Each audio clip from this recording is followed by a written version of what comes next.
बिस्मिल्लाहिर्रहमानिर्रहीम अस्सलाम वालेकुम वरहमतुल्लाहि वबरकातुहू। डियर स्टूडेंट्स, कैसे हैं आप सब लोग? उम्मीद करता हूँ कि खैरियत से होंगे। जी, आज हमने इस्लामियात का हमने पढ़ना है। एक बहुत ही अहम एक क्वेश्चन है जो कि अक्सर जो है वो पेपर में आ जाता है, और ये है कि मुताले सीरतुन नबी सल्लल्लाहु अलैहि वसल्लम की अहमियत। आप सल्लल्लाहु अलैहि वसल्लम की जो सीरत है उसका जो मुताला है उसकी अहमियत क्या है, उसकी ज़रूरत क्यों है, ये हमने आज इस सवाल में हम पढ़ेंगे, इसको सीखेंगे। सबसे पहले तो हमने देखना है कि सीरत जो है इसका मफ़हूम क्या है। तो इसका जो है इसका लुग़वी माना भी देख लेते हैं, इस्तिलाही माना भी देख लेते हैं। तो सीरत का जो लफ्ज़ है ये अरबी ज़ुबान का ये लफ्ज़ है, और ये लफ्ज़ अरबी ज़ुबान के मादा सारा यज़ीरु से अख़ज़ किया गया है। इसके लफ्ज़ी माना होता है चल पड़ना। सीरत का लुग़वी माना अगर लुग़त की किताबें उठाकर देखें तो इसका माना होता है चल पड़ना, रास्ता लेना, तरीक़ा इख्तियार करना। ठीक है।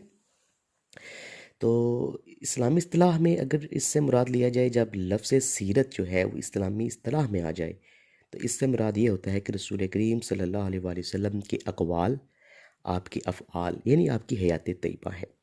आम इस्तिलाह में इस लफ्ज़ से मुराद हुज़ूर नबी करीम सल्लल्लाहु अलैहि वसल्लम के अक़वाल यानी आपके कौल जो भी आपके फ़रामीन है, और अमाल जो भी आपने अमल किया, और दीगर अहवाल के मजमूए का नाम सीरत है। यानी आप सल्लल्लाहु अलैहि वसल्लम ने अपनी ज़िंदगी में जो भी बोला, जो फ़रमाया, जो कहा, वो जो आपने अमल किया, वो सारे का सारा हमारे लिए सीरत ही है। तो इसकी अहमियत के हवाले से कुछ हेडिंग्स हैं।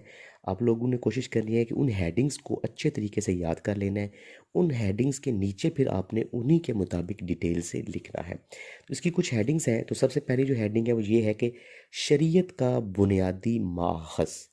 ये जो सीरतुन नबी सल्लल्लाहु अलैहि वसल्लम की जो मुताला है, इसकी अहमियत अगर देखी जाए तो सबसे पहला पॉइंट ये बनता है कि शरीयत का ये बुनियादी माखज़ है। इसको हम यूँ डिफ़ाइन करेंगे कि दुनिया के तमाम मज़ाहिब का जायज़ा लेने से इस बात का बखूबी अंदाज़ा हो जाता है कि आप सल्लल्लाहु अलैहि वसल्लम की ज़ात गिरामी को तमाम हादियान मज़ाहब में बहुत बुलंद मर्तबा व मकाम हासिल है। क्योंकि जो अमली नमूना हज़ूर नबी करीम सल्लल्लाहु अलैहि वसल्लम ने फ़लाह इंसानियत के लिए पेश फरमाया, वो कोई पेश नहीं कर सका और ना ही कर सकेगा। क्योंकि शरीयत कुरान और हदीस के मजमूए का नाम है, और बग़ैर हदीस के कुरान के अहकामात को समझना और इससे हकीकी इस्तिफ़ादा उठाना नामुमकिन है। हज़ूर नबी करीम सल्लल्लाहु अलैहि वसल्लम की ज़िंदगी का मुताला करने से ही इस्लाम की रूह हासिल होती है। तो ये शरीयत का बुनियादी माखज़ है। शरीयत का बुनियादी माखज़ से हम यूँ भी ले लें आप कि देखें, हमारी शरीयत में जितने भी अहकामात हैं, जितने भी हुक्म हमें दिए गए हैं, आप सल्लल्लाहु अलैहि वसल्लम ने जो जो फरमा दिया है, वो सारे के सारे वो कहाँ से हमें मिलते हैं? हमारी शरीयत का माखज़ कहते हैं जहाँ से चीज़ निकलती है। मिसाल के तौर पर एक गिलास है, मैं बोलूँगा ये गिलास का माखज़ क्या है, तो पता चलेगा कि ये गुजरांवाला में एक फैक्ट्री है, वहाँ फैक्ट्री में ये बनते हैं, तो इस गिलास का माखज़ गुजरांवाला फैक्ट्री है। तो इसी तरह जो शरीयत का बुनियादी माखज़ है, ये आप सल्लल्लाहु अलैहि वसल्लम की सीरत है। आप सल्लल्लाहु अलैहि वसल्लम की सीरत पढ़ने से हमें पता चलता है कि हमें जो शरीयत के अहकामात हैं वो क्या-क्या दिए गए हैं। तो पहला पॉइंट ये हुआ, शरीयत का ये बुनियादी माखज़ है। दूसरा, हिदायत का ये सर चश्मा है। आप सल्लल्लाहु अलैहि वसल्लम की जो सीरत है ना, ये हिदायत का सर चश्मा है। और इसको हम यूँ कहेंगे कि इस बात में कोई शक नहीं है कि जिन लोगों ने रसूल पाक सल्लल्लाहु अलैहि वसल्लम की पैरवी की, उन लोगों को ही हिदायत नसीब होगी। यानी आप सल्लल्लाहु अलैहि वसल्लम की सीरत का मुताला करने से ही हमें हिदायत मिल सकती है, बगैर इसके हमें हिदायत नहीं मिल सकती। दो ही चीज़ें हैं इस्लाम में, एक कुरान, दूसरा आप सल्लल्लाहु अलैहि वसल्लम की सीरत। तो कुरान के बगैर भी, आप सल्लल्लाहु अलैहि वसल्लम की सीरत के बगैर भी हिदायत नहीं मिलती। जिन लोगों को हिदायत चाहिए, और हिदायत का जो सर चश्मा है, जो मेन चीज़ है, जो मरकज़ है, वो आप सल्लल्लाहु अलैहि वसल्लम की सीरत मुबारका ही है। तो दूसरा पॉइंट ये हो गया, इसलिए इसकी ज़रूरत है। मुताला सीरत नबी की अहमियत इसलिए है क्योंकि ये हिदायत का सर चश्मा है। पहला हो गया शरीयत का बुनियादी माखज़, दूसरा हिदायत का सर चश्मा। तीसरा हो गया जी दानाई का सर चश्मा। जिस तरह ये हिदायत जहाँ से मिलती है, इसी तरह आप सल्लल्लाहु अलैहि वसल्लम के मुताला से हमें जो है वो एक बेहतरीन दानाई, अक़ल, फ़हम, दानिश, फ़रासत, ये सारी चीज़ें आप सल्लल्लाहु अलैहि वसल्लम की सीरत का मुताला करने से ही मिलती है। यही वजह है कि आप सल्लल्लाहु अलैहि वसल्लम ने अहले मक्का व मुशरिकीन की नफ़रत के बावजूद उनके दिलों में घर कर लिया।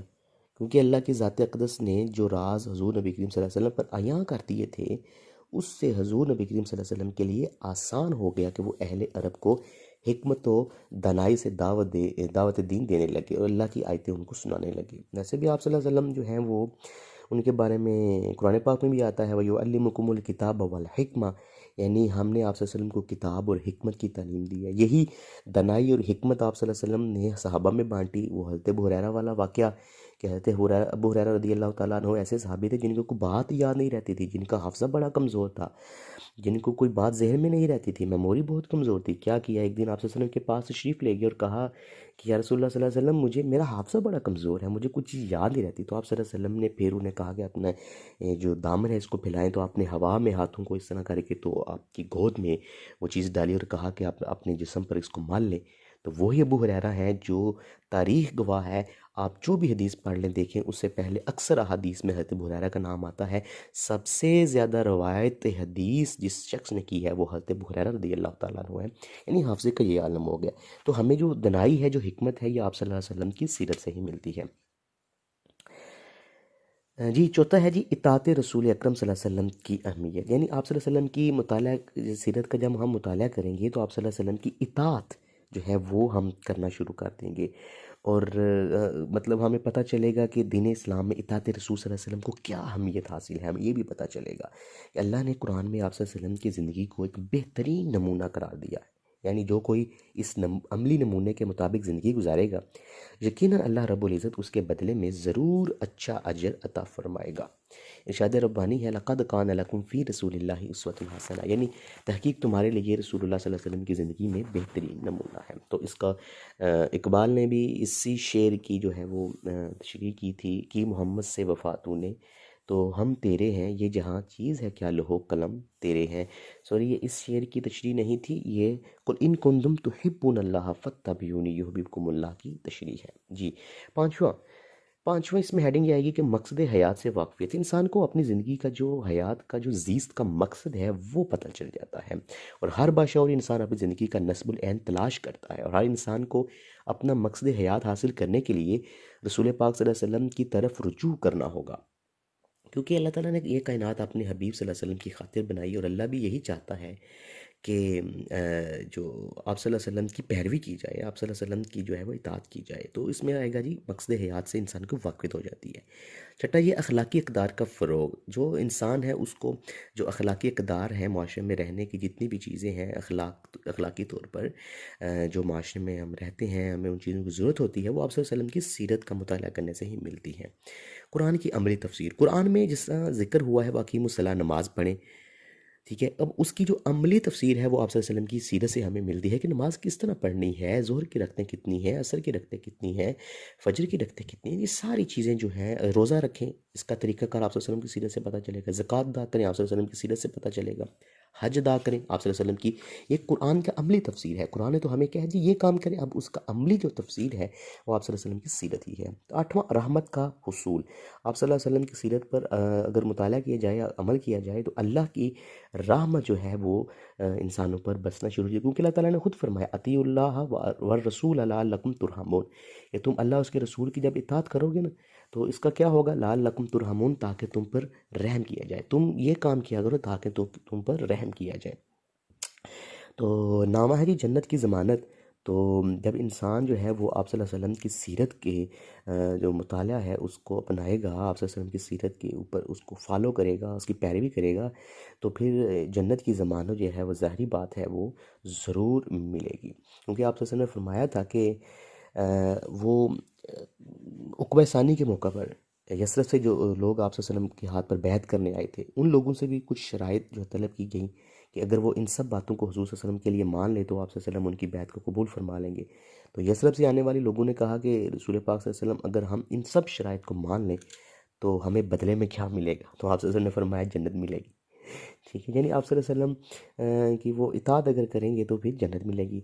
तो उन यसरब से आने वाले लोगों ने फिर एक शर्त हज़ूर नबी करीम सल्लल्लाहु अलैहि वसल्लम से मनवाई कि फ़तह मक्का के बाद आप सल्लल्लाहु अलैहि वसल्लम कहीं हमें छोड़कर मक्का वापस तो नहीं चले जाएंगे। तो आप सल्लल्लाहु अलैहि वसल्लम ने फरमाया, मैं तुम्हारा हूँ और तुम मेरे हो, तो जन्नत की ज़मानत मिल जाएगी।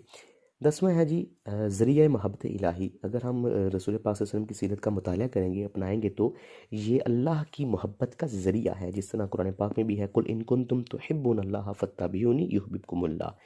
ए हबीब, आप कह दीजिए कि अगर तुम अल्लाह से मोहब्बत करते हो तो फरमाइए मेरी इत्तबा करना पड़ेगी। तो फिर क्या होगा? फिर अल्लाह तुमसे मोहब्बत करना शुरू कर देगा। 11वां है जी मुहासिन अखलाक और रज़ाइल अखलाक का शऊर। जो अच्छे अखलाक हैं और जो बुरे अखलाक हैं, उन दोनों के दरमियान जो फ़र्क है वो हमें सीरत तैयबा के मुताले से ही पता चलता है। 12वां जी मुआशरती व समाजी मामलात में रहनुमाई।